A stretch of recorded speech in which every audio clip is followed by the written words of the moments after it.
Welcome to Exchange with John Gaudet. Born in Texas, raised in Geneva, where he also studies medicine. Back to the States, New York, to work at the Columbia University Medical Center, but not only. He runs marathons, does humanitarian work, studies photography, and finally meets his wife. Then makes a surprising choice to move back to Switzerland. Let us ask John, what are his tools for managing change? Welcome, John. What a life full of changes. Let's talk about your last move from New York to Geneva in 2017. And that was a big decision. It took a year to really go from making a decision to actually making the move itself. Why it was so difficult? Because we were happy in New York, and we had a really nice career going on. So that's when you already met your wife. I had met my wife, yes. Mm-hmm. And we had a good social life. We were comfortable. We had good careers. So why did you move? We moved for family reasons, mainly. Yeah.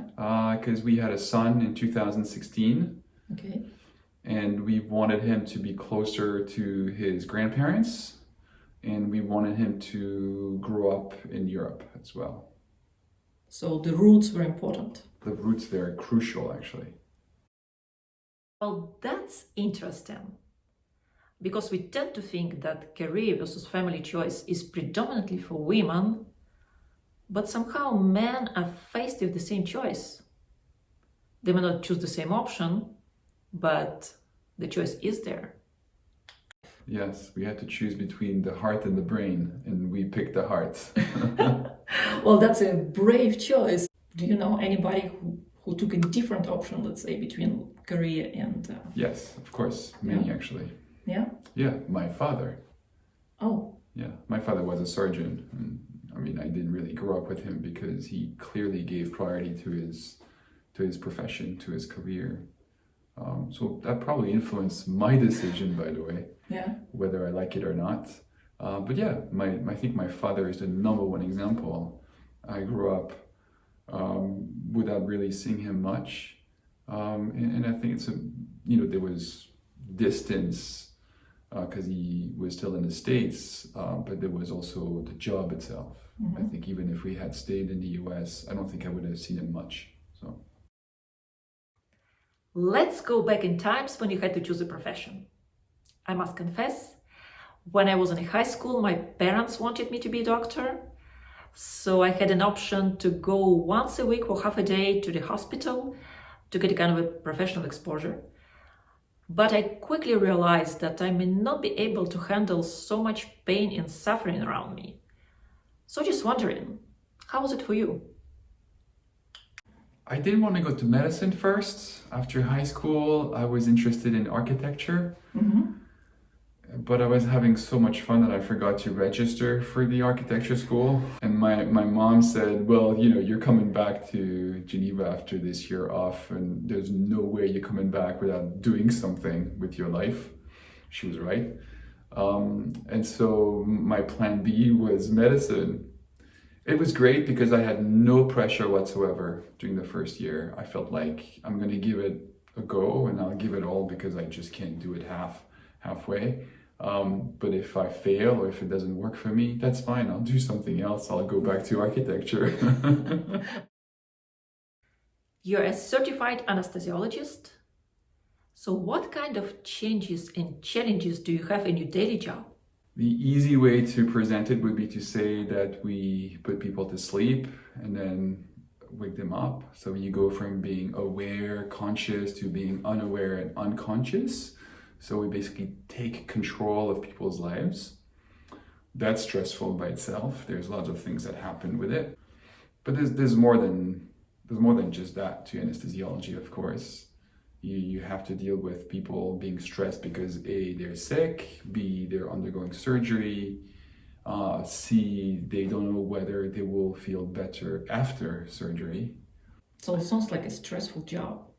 It is pretty stressful, yes. Medicine in general, but anesthesiology in particular, there's a big issue with drug abuse and suicide sometimes. So I think I know I have lost friends because of this. So clearly not all of them cope with stress well. We don't really talk much about it. Yeah. We don't really, I mean, I don't, maybe it's just me, but I don't feel like we talk about it as much as maybe we should. How do you cope with stress? Yeah, I do sports. It's important to me. It's a way to manage my own stress and to make it bearable, I guess. Or to me and to people around me, my wife, my kids, because I think if I wasn't able to vent the stress, I would probably be a bit more difficult to live with at home. So sports mainly.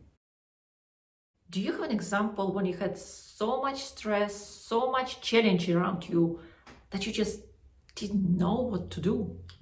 In real life, Or during the study? well, yes, during the studies. So I think there's two situations. One, during my training, we do a lot of simulation. And I was placed in a situation where I was overwhelmed. I think there's just no other way to describe it, on purpose. They put you in an overwhelming situation and they basically, it's beyond your ability to cope with the situation. So I was overwhelmed. And then you see yourself on the screen with your peers around you. And I could see myself curling myself onto myself and trying basically to protect myself because I was so stressed and I was unable to cope with the situation, which was, non-productive because I was cutting myself from my environment, not communicating as well as I should have at the time. Thankfully it was a fake situation, it was a simulation, of course. But I learned from it because every time I find myself in reality dealing with such circumstances, I think about it and I just open my chest, take a step back, and just talk to myself inside and basically say, hey, John, just look around, what's going on, be in control as much as possible. I don't think you can control everything all the time. Maybe you shouldn't. But don't cut yourself from your environment in general, but especially now. That's for sure. Because people rely on you Yeah. when there is a crisis in a hospital as an anesthesiologist. People rely on you. I once had a nurse tell me, I know that things are turning bad when the anesthesiologist is freaking out. This is the sign. So you have to tell people, that's okay, we're here. We're in control, even if it's not true. You have to give this impression. You have to Give the confidence. You have to be a pillar. Yeah. Any real physician life example? Yeah, well, in my first year of training in anesthesiology, first year, we used to do 7 nights in a row, which was brutal. We don't do that anymore. And I remember my last night shift around like 5 a.m. or something, like you're just purely exhausted physically. And we had a patient come in with a heart attack and he was hemodynamically unstable, so his blood pressure was low and everything was going the wrong way. And I just couldn't cope with it anymore. I was too tired. I was overwhelmed. I think I didn't have the knowledge, the experience, the skills to deal with the situation, even if I was in good form. But on top of all of that, I was exhausted. So I just lost it. I started crying. Oh my God. But I was not alone. I was with someone else who was more experienced, who took control and just told me, that's okay, it happens. So, in the end, the patient did well. But I remember it because I've seen this person a couple of months ago and we talked about it. The thing is, she doesn't even remember it, but I do. Because I felt ashamed in a way. I don't think there was any reason to be ashamed, but that's a moment when I just collapsed. I was like, it was too much for me. I reached a breaking point. And in a way, it was good. Let's talk about another experience. When you went to work for Doctors Without Borders, an international humanitarian organization. Yes. So that was in 2013, at the end of my clinical fellowship training at Columbia.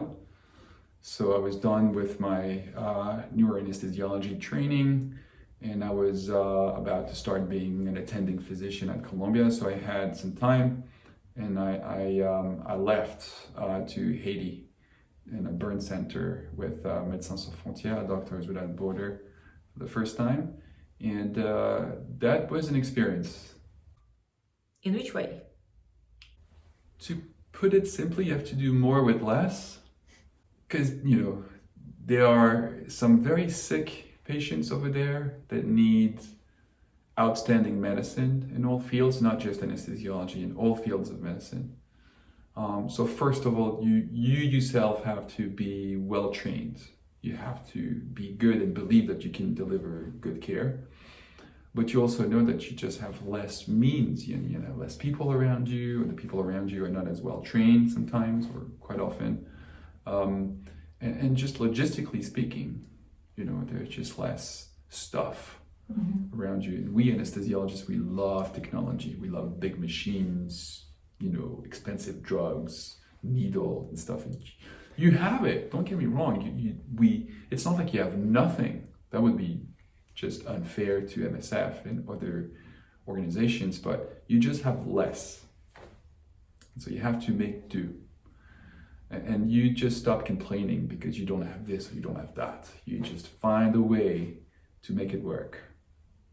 Any example that you remember from when you were there? Yeah, sure. Pumps. We use a lot of mechanical pumps in anesthesiology to deliver drugs continuously. And in the burn center I was in, there was one pump available, except nobody really knew where it was. And then at the end of my first rotation over there, we actually found it in a closet. But then it was difficult to just plug it anywhere. So even though we had it, we couldn't really use it. So you find ways to deliver drugs continuously in a different way. You do it without a pump, and at least you can do something. Yeah. Sounds like a very important experience you had. And talking about experiences, I know you have a certificate in photography. Let's talk about that. And that's when I was in New York City. I think it started with my best friend Mark being a really good photographer. He's just gifted from birth. And he spent 2 years in New York being director of photography. And then the streets of New York. Yeah. The streets of New York. Yeah. I mean, you just want to take pictures all the time, right? And so I felt like that's what I'm going to do. I'm just going to start taking pictures. So I bought a camera. And then there's an amazing shop in New York called B&H. And, you start talking to people. And people are passionate. They're very different from physicians. I spent 12 hours in a row in a train station in New York, sitting at one corner, to the point where actually a cop came to me and said, "Hey, what are you doing here?" And I explained to him, my assignment was actually to look around. And I know a friend of mine got the assignment of basically standing at a corner in New York City, at a street corner, and just, looking at people, taking pictures. And people will come to New York. They will say, "What are you doing? Why did you take a picture of me?" And in my case, I had a homeless person come to me and say, "Can you take a picture of me?"